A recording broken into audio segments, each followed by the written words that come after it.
Blog Talk Radio. Hi, this is Jeff Altman, the Big Game Hunter, and welcome to No BS Job Search Advice for December 13th, 2010. I've been a professional recruiter now for almost 40 years, and I'm here to talk with you every week about different subjects related to job search, based upon questions that are emailed to me, in my experience as a recruiter, and any sort of input that I get from you as my listener. So if you'd like to call in today, the number you can reach me at is 619-393-2917. We'll have time for one or two callers later on, but in the meantime, I want to talk with you about job hunting in general. And my philosophy is really putting yourself in the position of being found.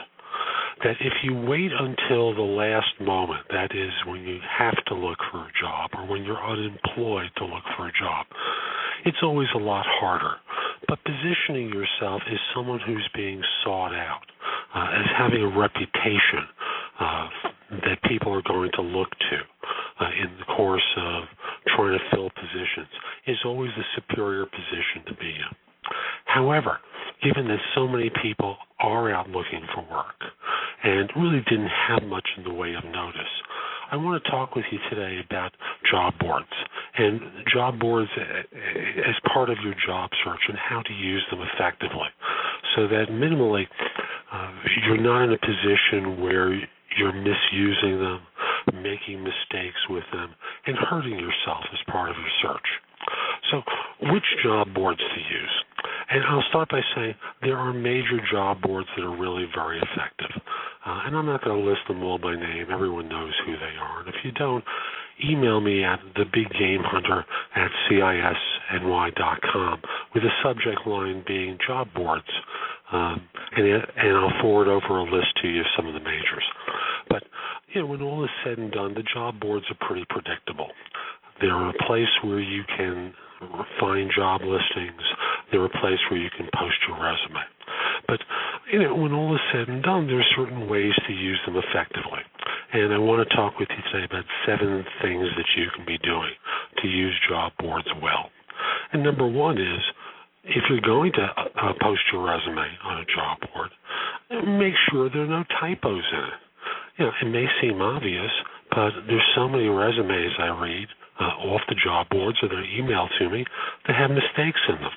And they're like, they're glaring mistakes. My eye just goes directly to them.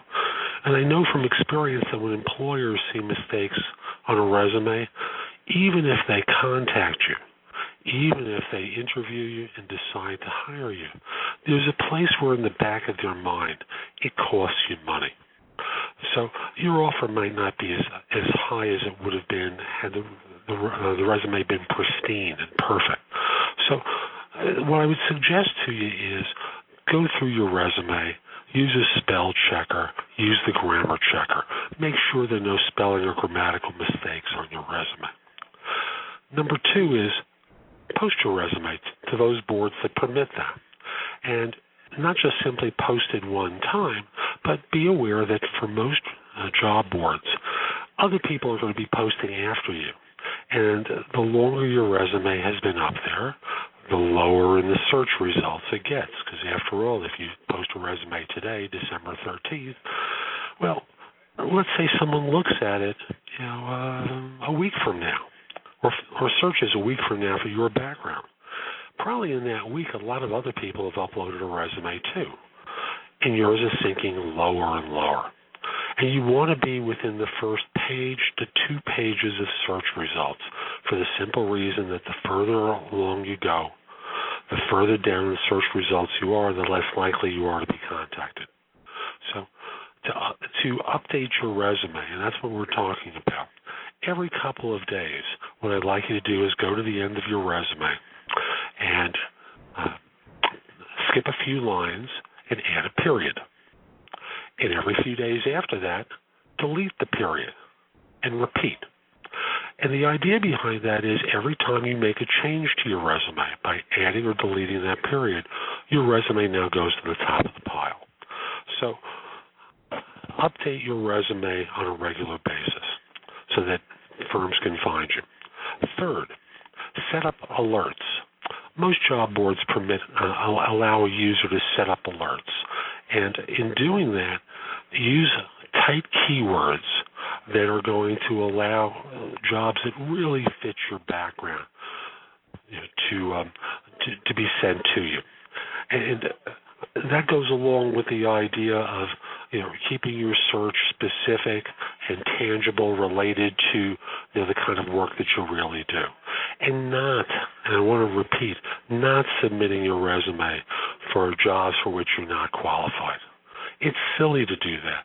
All you're doing is wasting your time and other people's time by flipping your resume like it's a burger at White Castle or a burger at a fast food restaurant, to job after job after pointless job, rather than things that you actually fit. So keep your resume focused and submitted specifically for jobs for which you're qualified for.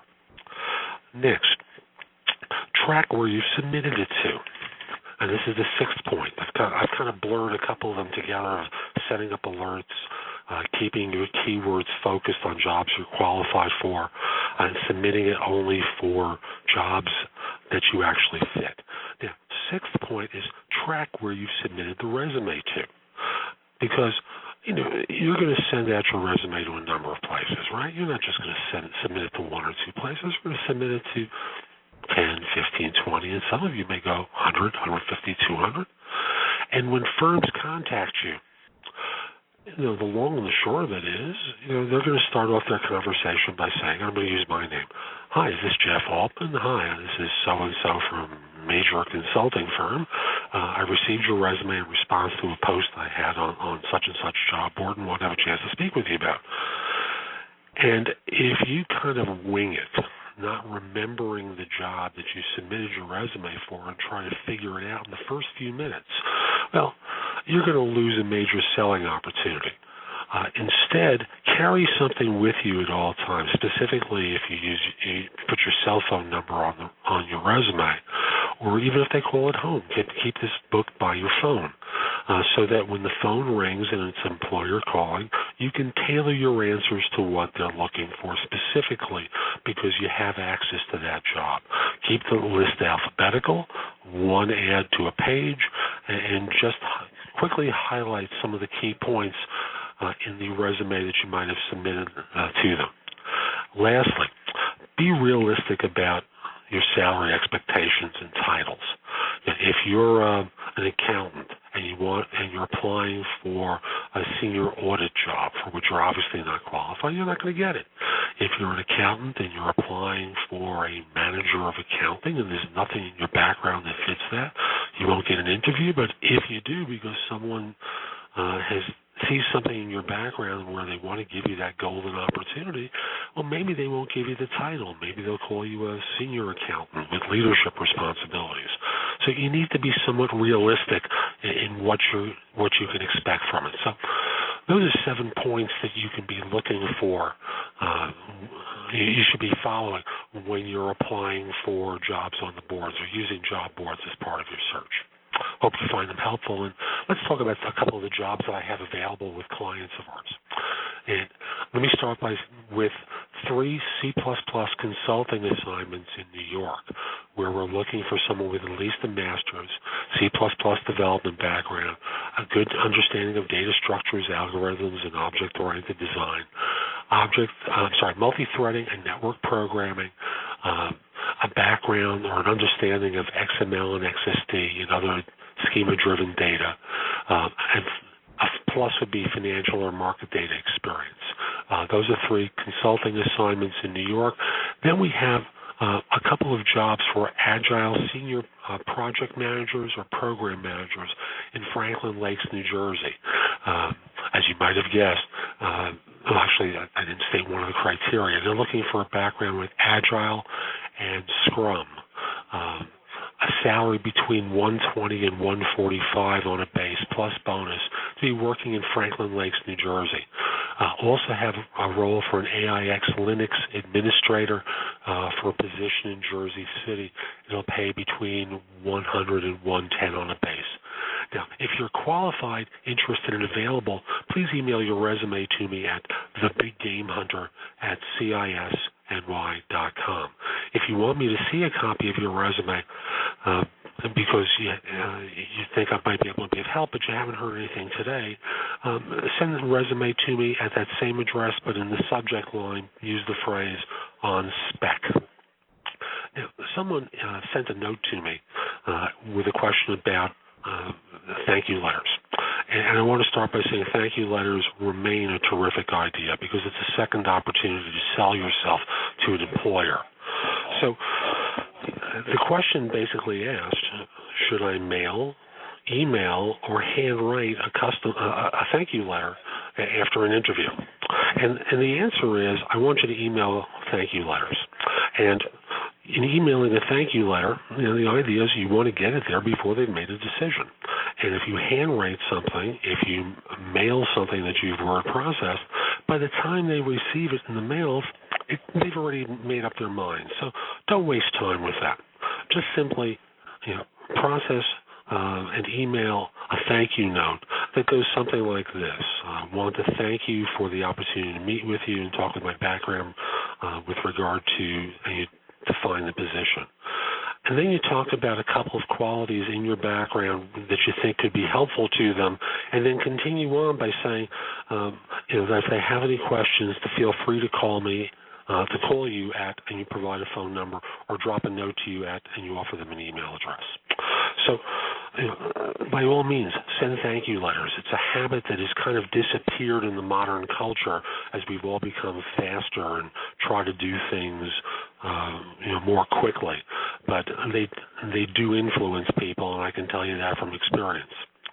Now, in the time that we have left today, I want to tell you that if you go to my website, which is jeffaltman.com, you'll find many more positions that I have available that you can be searching. In addition, you can receive a complimentary subscription to my Job Search e-zine, No BS Job Search Advice, that I publish every Tuesday. And in addition, there are articles that I've written for past issues of No BS Job Search Advice e-zine that you can read there as well. There's a lot of useful information there. There are places that you can post your resume in the area called Helpful Links. On the home page, there are also very easy to follow career builder links that you can work with, so that instead of trying to figure out keywords, they'll list by category, and then you can narrow things down by geography. Finally, there's the ability to use a meta search engine called JobSearchUniverse.com from my site. And it's designed not just simply as a brochure, although there is information about me there, but there's also stuff there that's really designed to help all the people who I can't concretely help as part of being a recruiter. So I hope you come to my website.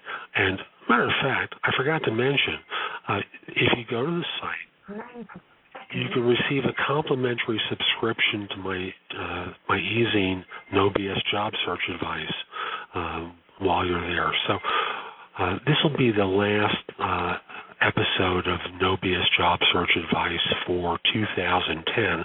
I'm going to be on vacation next week in Florida, trying to warm up after a cold couple of days up here, and we'll be picking up on the first Monday in January.